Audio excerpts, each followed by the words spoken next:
Okay, hello everybody. Thank you for signing in to another book review.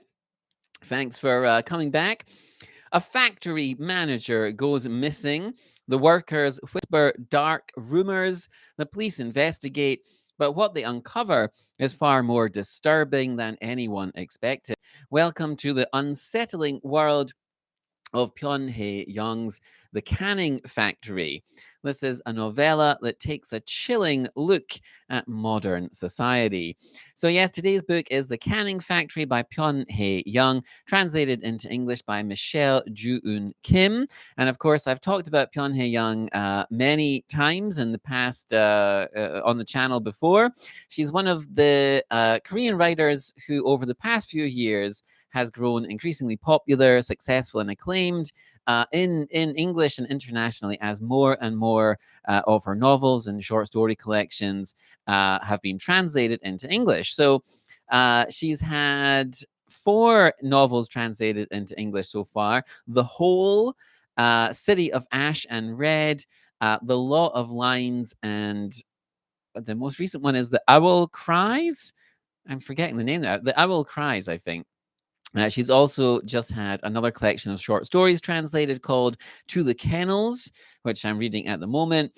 And readers of Pyeon, or if you've watched any of the previous reviews, will know that her work veers close to horror at times and close to thriller at other times, but she's usually doing something pretty interesting in her novels and short stories. But overall, her work is often celebrated for being disturbing and unsettling. And that's certainly true of today's story.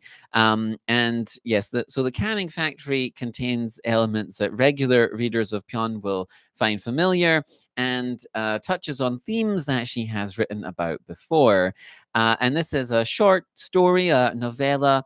It was originally published in Korean in 2011 as part of a collection called Evening Proposal.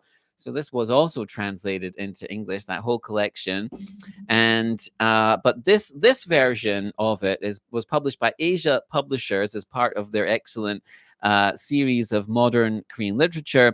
This was published in 2014, and the Asia Publishers edition includes a really fascinating essay by a literary critic called John Chol Hee, and they write that I've got a little quote from that essay in which John says, Pyun Hye-young has delved into the task of storytelling the irrationalities and estrangements created by modern society. And that's definitely a great way to start thinking about this story. So, in our previous work, The Whole was a psychological horror about a paralyzed man held captive. City of Ash and Red was a grotesque thriller about a pandemic, and The Law of Lines was a vicious mystery about a pyramid scheme. So, what type of irrationality and estrangement is Pyeon writing about in The Canning Factory? So, this story has an immediately intriguing premise. The factory manager of a canned goods factory has gone missing. So he doesn't show up for work one day, which is highly uncommon behavior for him, and he's vanished from the company housing. The company president calls the police, who begin to investigate, and all the while, rumors are spreading amongst the factory workers. And we begin to learn more about what type of person this factory manager was. So there are some rumors that he is or was embezzling money. Perhaps he was having an affair. Did he have a heavy drinking problem? And so on. And there's hints that something quite gruesome and even unspeakable may have happened to this man, who it turns out was universally loathed and despised by the employees of the factory.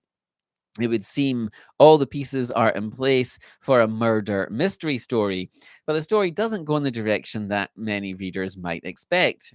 That gripping hook is explored in compelling ways, but the story is really about the dehumanizing horror of the factory workers' lives, and as this is Pyun Hye-young, possibly even modern society in general. So, how does Pyun describe the lives of the factory workers, and what broader point is she trying to make about society? So, the choice of setting and the structure of the story are very intelligent. They're quite perfect, really, for what she's getting at here. We meet these unnamed factory workers, and we see the dull monotony of their daily existence. Every day they do the same things. They stand in the same position, move through the same motions to operate their machines, and they're mostly doing this unthinkingly. They eat the same food day in, day out. And some of them come to like it. It's easy. You don't need to think about anything. And John Chol he makes a great point in his essay. The canned goods are filled with preservatives to keep the food from rotting. So really, they're not organic or inorganic. And the factory workers are basically the same. The factory workers are not alive or dead. They're somewhere in between. And at one point, Pyun describes their lives as follows: they worked hard and lived submissively. The direction of their lives had become all too blunt and obvious. The future had yet to begin, but it was though it had already passed.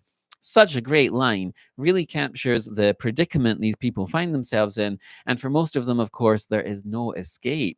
And the true horror of the story lies in this realization.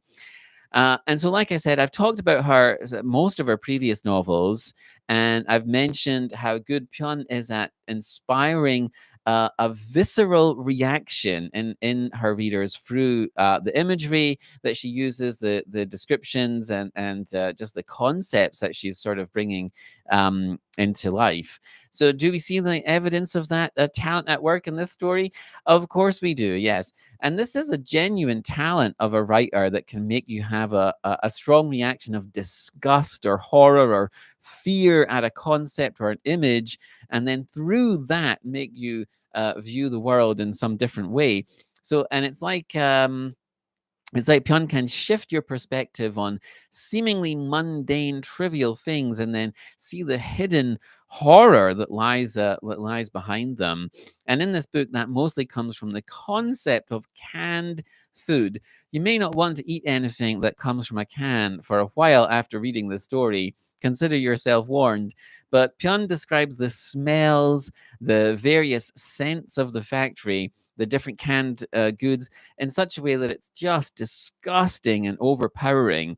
You can imagine what it would feel like to be surrounded by these pungent smells all day, every day, for years on end. And then another point, there's a great part where someone has a dream about the canning process that is just filled with unsettling, grotesque, and disturbing imagery. And then several of the workers have stories to tell about things that have been canned by mistake or sometimes on purpose. And later, someone finds something that you definitely wouldn't want to find in your canned food. And all of these things wrapped together are extremely effective. And again, it's just another example of Pyun working with her distinctive abilities. Highly recommended for those with a strong stomach. So, if you enjoy books that blend horror, thriller, and psychological fiction, or use unsettling metaphors to critique modern society, or you want a story that will make you rethink the mundane, everyday things you see in your life, then The Canning Factory is highly recommended. It's a short, disturbing, and thought provoking read that will almost certainly stick with you long after you finished. Just be warned, you may never look at canned food the same way again. So, what's the most unsettling book you've ever read? Does The Canning Factory sound like something you'd pick up?